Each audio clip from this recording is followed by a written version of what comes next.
내가 의사라고 하는 어떤 치료 수단이나 이런 것들은 내가 거부하고 하나님께만 치료를 받겠습니다. 이런 얘기를 하는 것은 아니지만, 그럼에도 불구하고 이 작은 이 감기나 이런 것들이 있어서 너무 의사를 의존하거나, 또 아무리 큰 병, 암이나 이런 것일지라고 할지라도 그 질환에 대해서도 우리가 너무 그것을 겁을 내가지고 하나님께 나아가지도 않고 무조건 의사를 의존하는 이런 것들을 하나로 예를 들 수가 있다는 것이죠. 그래서 우리 신앙에 있어서 균형 잡힌 신앙을 갖기 위해서 이 부분을 가지고 오늘 같이 이야기를 나누고 싶다는 것입니다.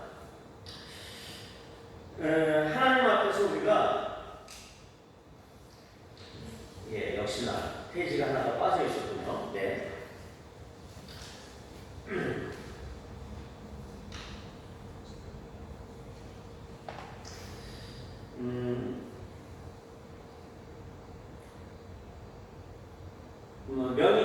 물론 이제 모든 병이 하나님의 직결적인 의미는 아닐 수가 있습니다. 이 히스기야에게 왔었던 병에 대한 그 원인이 히스기야가 하나님을 불신앙했기 때문에 왔었던 그 징벌적인 의미가 아닌 병들이 있어요. 예를 들어서 죽은 나사로를 살리신 그 예수님께서 그 나사로의 무리들이 예수님께 사람을 보내요. 예수님은 그때 요단강 건너편에 있었다고 표현하고 있고, 예루살렘에서 한 2km 정도 거리에 있는 이 베다니에서 예수님께 사람을 보내요. 왜? 나사로가 예수님이 사랑하시는 자 나사로라고 표현하고 있는데, 예수님이 특별히 사랑했던 그 나사로가 병이 들었단 말이에요. 그래서 그 나사로의 무리들은 예수님께 사람을 보내요. 그래서 예수님, 당신의 사랑하는 자 나사로가 죽게 되었으니 빨리 오십시오. 그런데 예수님께서 그 얘기를 듣고 나서도 이틀 동안 일부러 거기에 머물러요. 그러고 나서 이틀 후에 제자들에게 이제 유대로 다시 가자 그러니까 제자들이 유대로 가면 안 됩니다. 왜 다시 유대로 가자 합니까? 그들이 예수님을 여태까지 죽이려고 했었는데, 돌로 쳐 죽이려고 했었는데 왜 다시 가십니까? 이런 말을 한단 말이에요. 어찌됐든 그때 예수님이 하시는 말씀이 이 병은 죽을 병이 아니라 하나님의 영광을 위하며 하나님의 아들이 이로 말미암아 영광을 받게 하려 된다, 이 말씀을 하신단 말이에요. 그래서 이 말씀처럼 예수님의 모든 질병이 어떤 우리의 인과응보 때문에, 우리의 실수 때문에, 우리의 불신앙 때문에 오는 질병은 아니다라고 예수님께서 분명히 하나님의 영광을 위한 질병으로서의 나사로의 죽음과 질병에 대한 평가를 하고 있는 것이죠. 그래서 결국 이사야가 이야기한 3일 만에 다시 건강한 몸을 하나님을 예배하는 것, 하나님의 성전에 다시 3일 후에 쓸 것이다. 그러니까 3일 만에 다시 히스기야가 하나님을 예배하게 될 것이다. 그 성전에 올라갈 것에 대한 그 예언, 예배 회복에 대한 선언에 대하여 히스기야가 요구한 징표, 거기에 대한 대답이 바로 무엇이냐면 해를 뒤로 10도나 물러가게 할 것이다, 이 얘기를 하게 된다는 것이죠. 이러면서 아까 말씀드린 것처럼 믿음의 사람들의 역사에 있어서 특징적인 역설들이 있었다고, 그 기드온의 300용사처럼, 그리고 히스기야도 그런 질문을 하면 안 되는 거예요. 당연히 이사야가 얘기했을 때는 그것을 받아들일 수 있는 믿음의 사람이었었는데, 이 히스기야의 질문은 역설이 되니까요. 그 의미를 지금 설명하려고 지금 어렵게 가고 있는 거예요. 자, 어쨌든 그래서 결국은 하나님의 영광을 위해서 기회를 드리자는 말씀이에요. 그 의미는 뭐냐면, 작은 병일지라도 하나님께서 간섭하실 여지를 드리자는 거예요. 우리의 인생에 있어서 오는 작은 병, 작은 문제, 이 부분에 있어서도 하나님께 드릴 여지가 있어야 된다는 거죠. 하나님께서 그 질병을 고치실 기회를 드릴 수 있는 그 여지를 남겨놓자는 겁니다. 작은 병일지라도 큰 병에만 하나님께서 관심을 가지시는 것일까요? 하나님께서 내가 암에 걸렸을 때만 나에게 관심을 가지실까요? 하나님께서 내가 도저히 나을 수 없는 자가 면역계 질환에 생겼을 때, 그때 어떤 영원히 낫지 않는 그런 질병에 걸렸을 때 하나님께서 그때 나에게 관심을 가지시는 그런 분인가요? 그거 아니잖아요. 그런 것처럼 그런 것이 아니다면 우리도 작은 병일지라도 아무리 작은 병일지라도 하나님께 이 병을 낫게 해주시오라고 하는 그런 기회를 드릴 필요가 있다는 것이죠. 그러니까 제발 우리가 상식으로만 하나님을 대접하지는 말자라는 것입니다. 결국은 이런 문제의 해결점, 문제는 우리의 통곡에 있다는 것이에요. 작은 문제에 있어서도 우리는 통곡을 해야 되는 것이고 큰 문제에 있어서도 우리가 통곡의 기도가 필요하다는 것을 이야기하고 싶은 것입니다. 이 히스기야의 통곡에는 아마도 이런 통곡의 의미도 있었을 거예요. 왜냐하면 그가 자식이 없었어요. 왜냐하면 그가 14년 통치하고 15년을 생명의 연장을 받아서 통치를 하는데 그 다음 왕이 므낫세란 말이에요. 므낫세가 등극을 할 때 12살이었거든요. 그렇다고 보면 15년 전에 병이 걸려서 죽게 됐었고 이미 3년 동안 있다가 3년 후에 아들을 빌어서 난 것이란 말이에요. 므낫세를. 그러니까 이 유대민족에 있어서 그것도 왕이 자식이 없어서 죽게 되는 그런 상황이 된 것이에요. 그러니까 통곡할 수도 있었겠죠. 하지만 어찌됐든 그의 통곡이 어떤 이유에서든 몰라도 히스기야의 통곡의 기도가 시사하는 것은 우리의 기도의 집중 또한 우리의 기도의 진지함 또한 일정하게 우리가 어떤 작정을 하고 기도하는 것 이런 것들 그런데 이런 것들을 통해서 하나님이 일하실 수 있는 기회를 열기 위한 우리의 간절함이 필요하다는 것이에요. 그래서 감기와 같은 작은 고통은 당연히 의사를 의지하고 큰 고통에도 우리는 어떻게 보면 하나님을 의존하지 않고 큰 고통, 큰 암 같은 질병에 있어서도 의사를 의지한다는 거예요. 하나님에 있어서 둔감한 삶을 산다는 것이죠. 그리고 소리치고 통곡하면서 하나님께 달려가는 일이 없어요. 아무리 암이 걸려서도 믿는 사람들은 그렇다는 얘기죠. 주일날 교회에서는 아버지 하면서도 우리 일상의 소소한 일들에 있어서는 하나님 아버지께 나누지 않는다는 거예요. 우리의 그 고통스러움에 대해서 마음 아파하시고 인카네이션 하시는 그러니까 소육신 하시는 우리의 그 인간의 죄된 고통 가운데 성육신 하셨던 그 예수 그리스도처럼 우리 일상의 어떤 고통 가운데 성육신 하셔서 우리와 함께 참여하시고 임마누엘을 함께 하시려고 하시는 그 아버지의 마음을 조금 헤아려 볼 필요가 있다는 것입니다. 여러분의 그 고통스러운 현실 앞에서 고통스러워하는 마음 그 여러분의 그 마음보다 더 아파하시는 분이 하나님이시다는 것을 우리가 지금 알 필요가 있습니다. 그분의 속성 중에 우리가 하나님의 속성에 대해서 그때 한번 얘기했었잖아요. 3월달인가. 그때 그 하나님의 속성 중에 내재성이라는 것이 있다고 얘기했어요. 성경에 보면 하나님은 만물 가운데 계셔서 만물 안에 계셔서 만물을 충만케 하시는 분이다라고 이야기하고 있는 것이죠. 그것은 뭐냐면 만물이 존재할 수 있는 그 이유는 하나님이 계시기 때문에 만물로서의 어떤 역할을 할 수 있는 것이고 하나님께서 그 만물 안에 계시기 때문에 만물이 유지되고 운영되고 있다라고 하는 것을 이야기하는 것인데 그래서 하나님께서는 그 만물 중에 우리 특별히 그분이 사랑하시는 우리 안에서 그 만물이 결코 하나님을 담을 수 있다는 것은 아니에요. 만물이 하나님을 담을 수 있는 그런 하나님이 아니죠. 하나님은 우주의 우주도 감당할 수 없는 분이시기 때문에 하지만 오직 하나님이 원하시는 곳에 하나님 스스로 그 만물 안에 참여할 수 있다는 것입니다. 특별히 사랑하시는 그의 자녀들의 그 현실에 능히 참여할 수 있으시고 내재하신다는 것을 우리의 문제의 그 고통 가운데 충분히 내재하실 수 있다는 그 하나님의 내재성에 대해서 이야기했었단 말이죠. 그 의미는 뭐냐면 우리가 작은 우리의 고통, 우리의 작은 심령 안에서도 하나님께서 내재하고 계시고 우리의 그 꺼져가는 등불 같은 그런 그 상황 가운데서도 하나님은 우리 아버지시라는 거예요. 그리고 우리의 그 아버지는 상한 갈대를 꺾지 아니하시는 주님이시다라고 표현하고 있는 것이거든요. 그런 분이기 때문에 능히 고통받는 우리의 현실, 고통받는 우리의 육체, 고통받는 우리의 마음에 동참하신다는 것에 대해서 우리가 분명히 기억을 해야 되는 것입니다. 구약의 제사의 어린 양의 희생을 가만히 생각해 보면 아주 잔인한 행위예요. 보세요.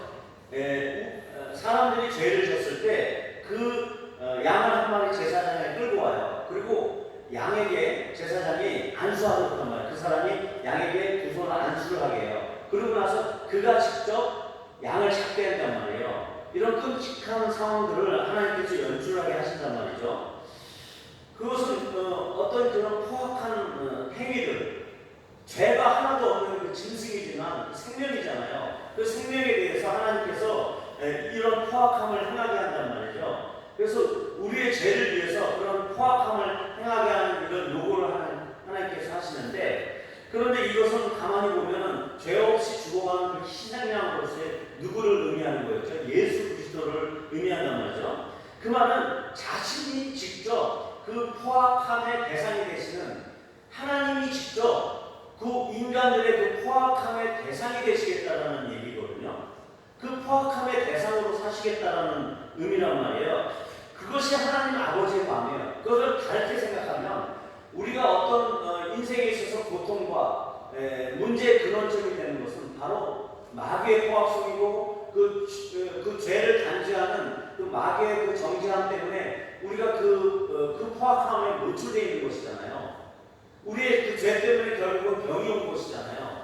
그러면 그 포악한 죄의 결과를 우리가 입고 살아간단 말이에요.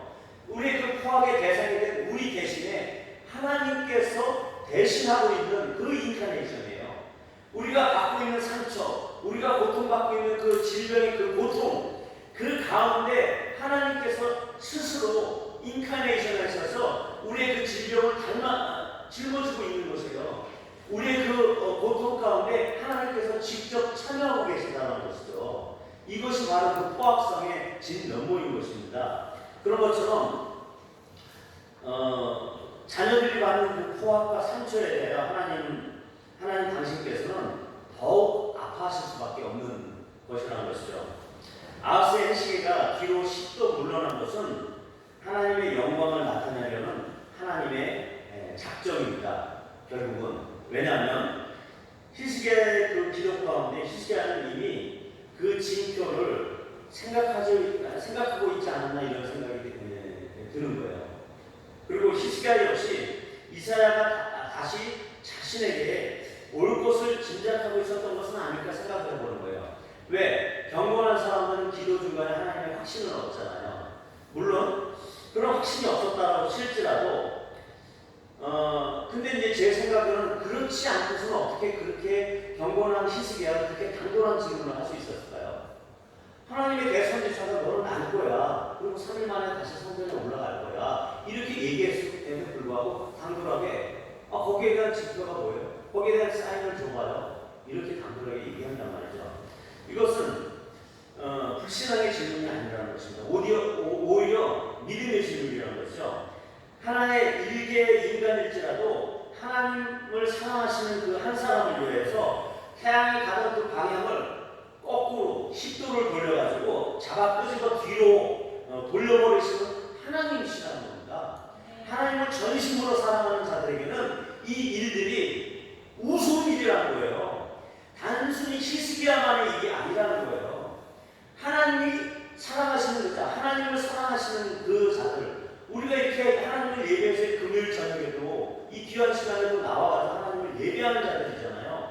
이러한 자들에게 하나님께서 그냥 계시는 분이 아니란 말이에요. 우리의 그 병들고 상한 그 심정 안에, 그 상황 안에 하나님께서 직접적으로 오셔서 봐라, 내가 네 병을 고쳐줄게. 그럼 네가 사인을 요구해봐. 나는 해도 뒤로 10도를 물려가면서까지 너에게 그렇게 사인을 줄 수 있는 분이야. 아멘. 이런 확신과 하나님의 사랑을 풍성하게 우리에게 보여주고 있는 사건이라는 것이죠. 아멘. 그래서 우리 중에 누가 가지고 있는 그런 어떤 신체적인 질환 혹은 마음이 어떤 사람들로 인해서 나이는 그 스카, 상처 자국 얘기하잖아요. 상처 자국을 스카라고 하잖아요. 그러니까 상처 자국이나 아니면 어떤 그 대적들로 받았던 그 공격, 그 이스라엘 공격했던 그 대적들, 아수르가 받았던 그 공격 이런 것들처럼 우리가 어떤 마귀에서 받았던 그 공격들로 인해서 마귀의 사람들을 통해서 받았던 공격들에 의해서 여전히 아물고 있지 않고 이렇게 벌어져 있는 그 상처를 갖고 있을 수도 있다는 말이죠. 그리고 어떻게 보면 겉으로는 그 상처가 아물어져서 이미 스카만 남아있는 경우도 있을 거예요. 예. 그렇지만 여전히 그 상처의 흔적을 바라볼 때 이전에 그 쓰라는 경험 때문에 우리가 괴로워할 수도 있을 거예요. 예. 그렇죠? 그 포악한 어떤 대상으로 인해서 그것이 남편이 될 수도 있어요. 그것이 자식이 될 수도 있어요. 그것이 살아오면서 직장의 어떤 상사일 수도 있고 어떤 관계에 있을 어떤 그 사람으로부터 이유 없는 공격을 받고 그 상처가 여전히 상처가 벌어진 채로 아니면 상처가 안 벌었을지라도 그 스카 때문에 우리가 고생을 할 수 있다는 것이죠. 그것은 사망의 원인, 그 다음에 상처의 원인이 되고 모든 병의 원인인 그 죄를 단죄하고 정죄하는 자, 마귀와 그 졸개들이 우리를 공격했던 상처라고 볼 수가 있는 것입니다. 그러나 그것은 하나님의 영광을 위한 것이라는 것을 여러분이 기억해야 돼요. 예. 오늘 이 히스기야를 통해서 볼 수 있다는 것이죠.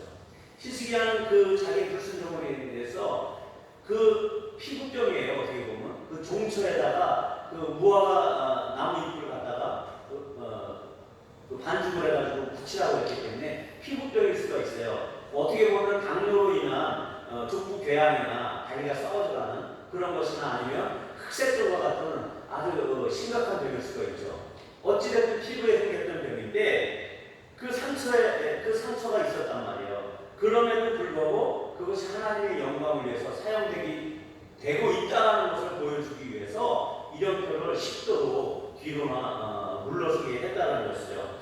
우리의 작은 상처일지라도 그것은 하나님의 영광을 위한 흔적이라는 것입니다. 결국은 뒤돌아보세요. 이제는 여러분들이 하나님을 예배하고 있고 하나님을 찾는 이다라고 하면 그 어떤 상처, 지나왔던 그 어떤 경험들, 그 지나왔던 모든 고통들이 하나님의 영광을 위해서 사용되어질 것이고 그 상처 가운데 그 문제들 가운데 하나님이 역사하셨던 그 영광을 바라볼 수 있을 것이다라는 것입니다. 나사를 통해 보면 그것을 알 수 있습니다. 왜냐하면 이미 우리 주 그리스도께서 이미 영광을 받으셨기 때문에 그래요. 예, 오늘 그 나사로의 구절에서 우리가 뭐라고 얘기했었죠? 주님께서 나사로의 무덤 앞에서 큰 소리로 외쳤기 때문입니다. 예수님께서 십자가상에서 십자가 치는 가상 치료를 하고 나서 그 다음에 예수님께서 어떤 소리인지 모르겠어요. 그래서 어떤 사람은 가상 파란이라고 하는데 큰 소리를 크게 소리를 지르시고 그 다음에 별세하셨단 말이에요. 그리고 그것이 어떤 의미에서는 사람에 대해서 크게 꾸짖는 것이다 이렇게 평가하는 사람들도 있었고, 그리고 어쨌든 그 사망에 대해서 외치고 돌아가셨을 것이다 얘기하는 거예요. 왜냐하면 죽은 나사로가 무덤에 있었고 사람들로 그 무덤의 문을 치우라 그랬어요. 그러면서 예수님께서 어떤 이유인지 몰라도 나사로야 일어나라 이렇게 큰 소리로 모든 사람이 듣도록 큰 소리로 외쳤단 말이에요. 그것은 어떻게 보면 그 사망이라는 존재, 그 다음에 그 사망의 그 잔여물, 병든, 사망의 원인이 됐던 그 모든 질병과 고통 이런 것들에 대해서 예수님께서 선포한 것이죠. 사라져라 이렇게. 그러니까 어떻게 돼요?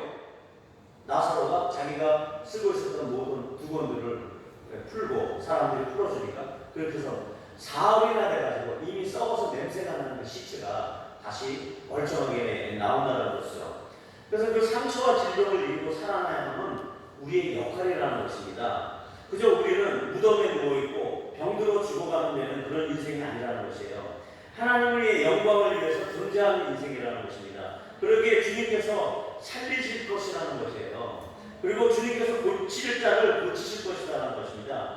여러분이 앓고 있는 그 질병이나 그 상처에 대한 그 감정이나 여러분의 어떤 그런 것들이 여러분의 실수 때문에 온 것일 수도 있고 나이가 먹어서 퇴행성 질병일 수도 있고 우리가 원초적으로 아담의 원죄 때문에 또 아담의 원죄를 타고 태어났기 때문에 오는 그런 존재이기 때문에 오는 병일 수도 있겠지만 그러나 우리가 참으로 나사로를 살리고 영광을 받으신 그 주님, 아까 그 나사로 때문에 그 병은 하나님의 영광을 위한 병이라고 얘기했거든요. 그렇기 때문에 나사로를 살리고 영광을 받으시는 그런 주님, 그 모든 사람 권세를 향하여 큰 소리를 지르시고 돌아가셨다가 다시 부활의 영광으로 다시 사신 그 주님, 그 주님이 우리의 주이시고 우리의 왕 예수 그리스도라고 우리가 인정을 한다고 한다면 그 그리스도 안에 있다고 우리가 확신한다고 한다면 이제는 그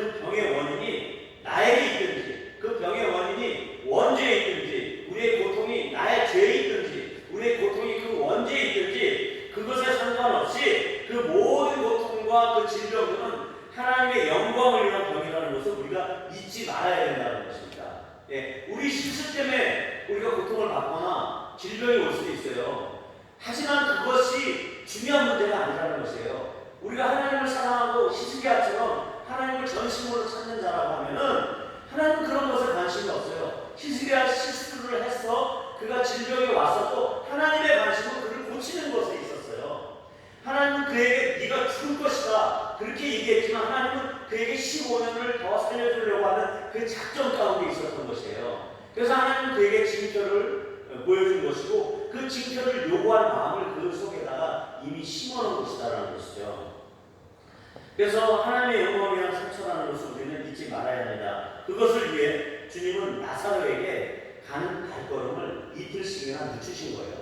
완전히 죽어서 썩어서 냄새가 나고 이렇게 내버려뒀던 것이죠. 이처럼 우리는 나사로가 죽어가는 상황에서도 늦춰서 가시는 예수님의 그 역사를 바라봐야 되는 것입니다. 동일하게 우리의 그 안 좋은 상황 가운데로 우리가 지금 겪고 있는 안 좋은 상황들이 누구나 있을 수 있잖아요. 그죠? 질병 가운데 고통하는 사람들도 있을 거고, 그 다음에 어떤 문제가 있는 사람이 있을 거란 말이에요. 그럼에도 불구하고 그 문제를 해결해 주시기 위해서 지금 오시는 것이 아니라 늦춰서 오시는 이유 안에는 분명히 하나님의 영광을 위한 역설이 담겨 있다는 거예요. 네. 그런 상황에서 여러분은 예수님처럼 어떻게 해요? 큰 소리로 외쳐야 되는 거예요. 히스기야처럼 크게 통곡하면서 하나님 앞에 기도하라는 얘기입니다. 그게 바로 하나님의 역설이 담겨 있다는 것이죠. 나사로에게 외쳤던 것처럼 주로야 나오너라 이렇게, 광희가 나오너라 이렇게 하나님께서 외치기를 원하는 거죠. 이것은 사망에 대한 외침이며 우리가 갖고 있는 질병에 대한 외침이며 또한 우리가 갖고 있는 문제에 대한 꾸지람이에요. 우리가 그렇게 꾸지람을 하고 사망에 대해서 외친다는 것은 뭐냐면 히스기야가 하나님 앞에 통곡하는 것과 마찬가지라는 거예요. 그러니까 우리가 갖고 있는 문제에 대해서 우리가 심각하게 생각하지도 않고 우리가 그것에 대해서 또 어떤 경우는 너무 그걸 무시하고 이렇게 살아서는 안 된다는 거예요. 작은 문제일지라도 우리가 통곡하면서 외치면서 살아야 되는 것이고 큰 문제라고 해서 우리가 쫄 필요가 없이 외치면서 통곡하면서 그렇게 기도하면서 살아야 된다는 것입니다. 그래서 생명과 회복에 대하여는 우리가 명령하는 것이죠. 여러분들 이런 회복과 생명과 건강을 다시 한번 누리고 만끽하기 위해서 외쳐야 된다는 것입니다. 이 외침은 사망과 질병에 대하여 그 세력이 없다. 이제 너희는 아무것도 아니다라고 하는 선포하는 그런 외침이고 또 하나님을 향하여는 통곡의 기도라는 것입니다. 나사로가 죽자 예수님은 요단강 건너편에 계시다가 제자들에게 유대로 다시 가자고 하십니다. 그때 그 제자들이 방금도 유대인들이 당신을 돌로 치려고 했는데 왜 그리 가시려고 합니까? 그러자 예수님께서 이런 말씀을 하세요. 요한복음 11장 9절에서 10절인데 제가 한번 읽어볼게요. 예수님께서 대답하시되 낮이 12시간이 아니냐, 이렇게 밤과 낮이 있으면 낮이 12시간 정도가 아니냐, 사람이 낮에 다니면 이 세상의 빛을 몸으로 실족하지 아니하고, 그러니까 넘어지지 않는단 말이에요. 이 세상에 해가 비치니까 넘어지지 않는단 말이에요. 그런데 밤에 다니면 빛이 그 사람 안에 없는 거로 실족하느니라. 자, 밤에 다니면 빛이 그 사람 안에 없는 거로. 이것도 좀 역설적인 문안이란 말이에요. 그 사람 안에 빛이 있어요? 세상 밖에 빛이 있지. 예. 처음에는 낮에 빛이 있다고 했어요. 세상에 빛이 없는 거로 이렇게 얘기한단 말이에요. 근데 그 사람 안에 빛이 없는 거로 이렇게 이야기하신단 말이에요. 이 얘기는 밤에 다니는 사람은 빛이 그 사람 안에 없어서 실족한다. 이 말은 그래서 우리에게 오늘 적용한다면 여러분이 간절히 기도하지 않는 것은 하나님의 영광을 바라보지 않고 있기 때문이다라고 적용할 수 있다는 거예요. 이해되세요? 여러분의 심령이 밤이란 말이에요. 그 사람 안에 빛이 있다라고 하는 것은 그 사람이 하나님의 영광을 바라보고 있다는 것이잖아요. 그죠? 우리에게 빛이 있다는 건 뭐예요? 영광의 근원처는 어디죠? 하나님이잖아요. 하나님께서 우리에게 빛을 비춰주셔야 우리가 영광 가운데 있는 거고 우리 안에 빛이 있는 거잖아요. 그 의미는 뭐냐면 우리가 하나님의 영광을 바라보는 사람이다라고 하면은 결국 우리는 실족하지 않는다는 것이에요. 하나님의 영광을 바라보지 않는 사람은 낮에 다니지 않고 밤에 다니는 사람이라는 뜻이고 그 사람 안에는 빛이 없다는 것이에요. 이해되시죠? 그래서 그런 사람은 실족하고 주저앉아서 인생과 주님을 원망하게 된다는 것입니다. 주님의 영광을 바라보기보다는 자기의 할 수 있는 일만을 하나님의 일로서 한계를 그어버리는 사람이고 스스로 어둠에 들어가는 사람이라는 것이에요. 아까 의사를 찾아가는 부분에 있어서도 제가 말씀을 드린 것처럼 우리가 할 수 있는 일, 의사만 찾아가는 거예요. 그것은 어둠의 일이에요. 어떻게 보면 먼저 우리가 하나님의 영광을 바라보는 사람이라고 하면 이 병이 작은 병일지라도 하나님을 찾아갈 것이란 말이죠.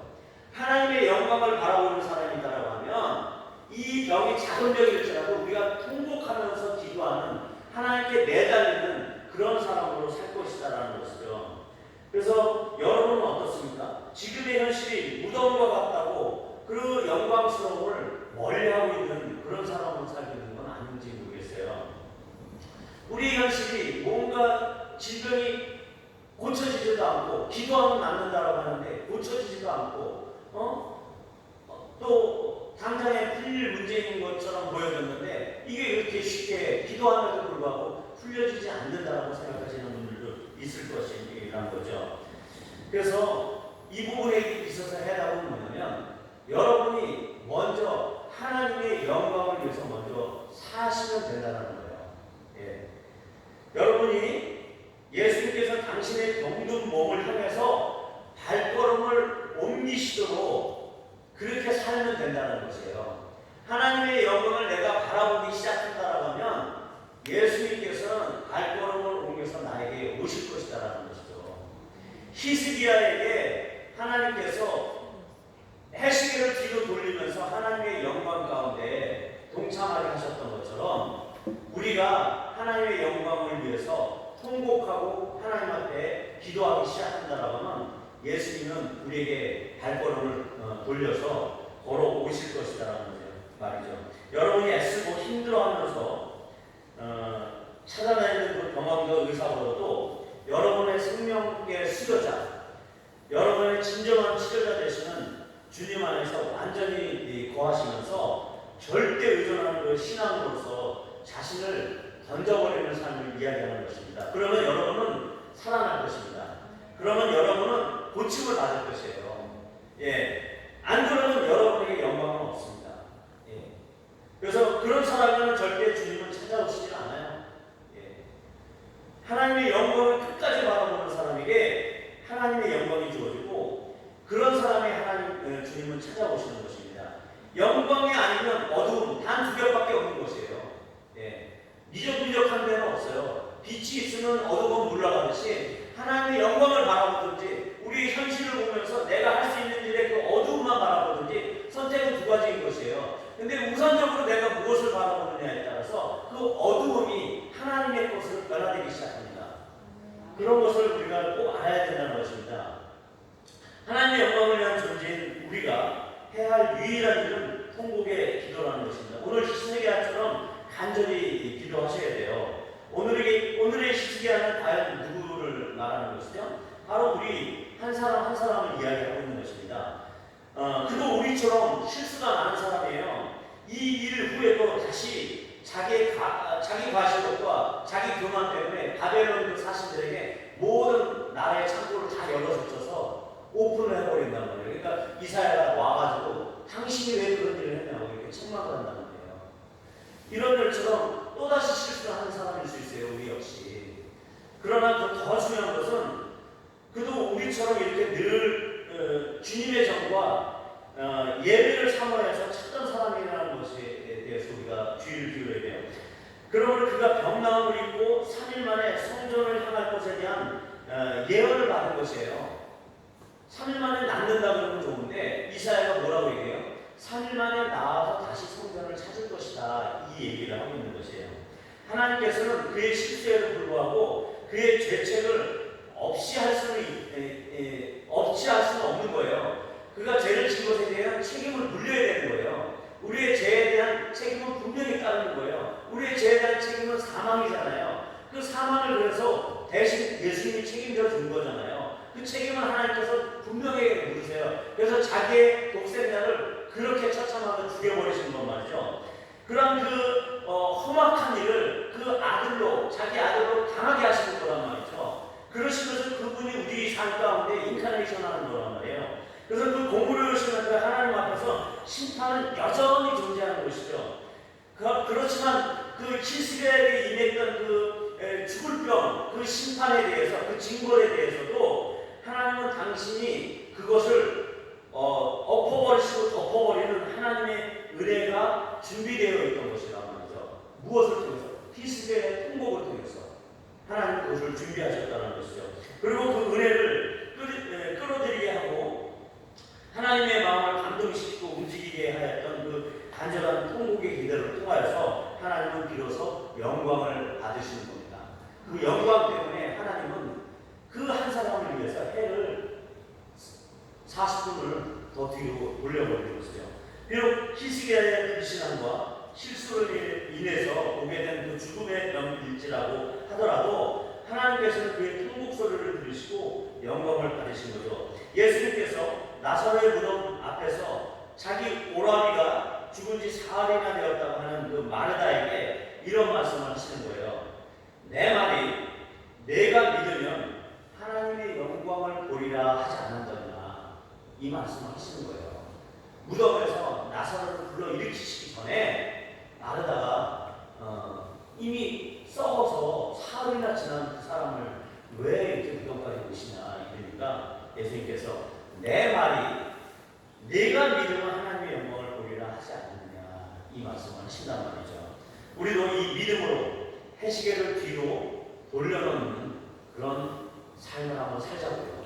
네. 우리도 이 믿음으로 사망을 생명으로 돌려놓는 이런 삶을 한번 살아보자고요. 우리도 이 믿음으로 병들어 찌는 그런 삶에서 정말 외양간에서 뛰쳐나온 그 송아지가 그냥 천방지축으로 뛰는 것처럼 그런 펄쩍펄쩍 뛰는 그런 건강한 삶으로 우리 인생을 한번 되돌려보자고요. 그리고 무덤과 같은 그 인생에서 그 무덤 바깥의 그 영광스러운 삶, 그 찬양하게 빛나는 햇빛으로 다시 한번 그 우리가 살아가는 인생을 그렇게 영광스럽게 사는 그런 삶으로 우리가 한번 돌려보자고요.